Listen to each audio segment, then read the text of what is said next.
My mother-in-law called me a fraud for 12 years. She just hired my company, not knowing it's me. For 12 years, Carol Whitfield introduced me the same way at every family function.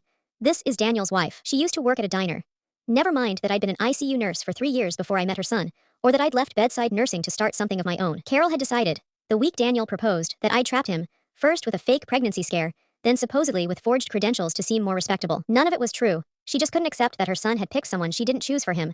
Daniel believed me mostly, but Carol was patient.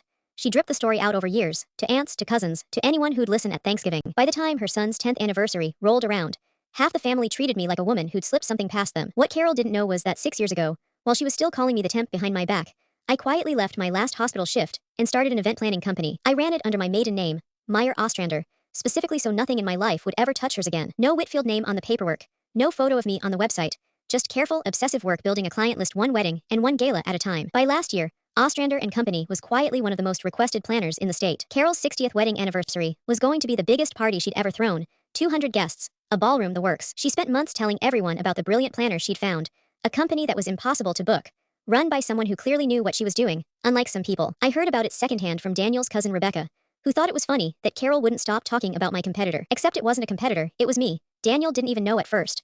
I run the events, my staff handles the room, but I couldn't send someone else to run my own mother-in-law's anniversary. So the night of the party, I walked into that ballroom in my black Ostrander and Company apron, clipboard in hand, exactly the way I do at every event. Gail, Carol's oldest friend, saw me first and grabbed her arm.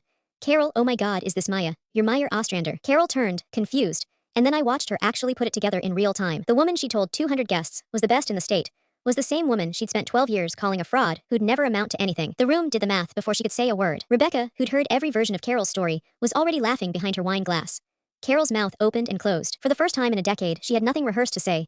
I didn't gloat. I didn't bring up the fake pregnancy story, or the forged license rumor, or any of it. I just smiled, said, "Happy anniversary, Carol," and went back to checking the timeline with my staff, the same as I would at any other event. Later, Daniel found me by the dessert table, and asked, quietly, if I'd known Carol had hired me before tonight. I told him the truth. I'd known for 3 weeks, ever since the deposit cleared. He asked why I didn't say anything. I told him some things don't need announcing.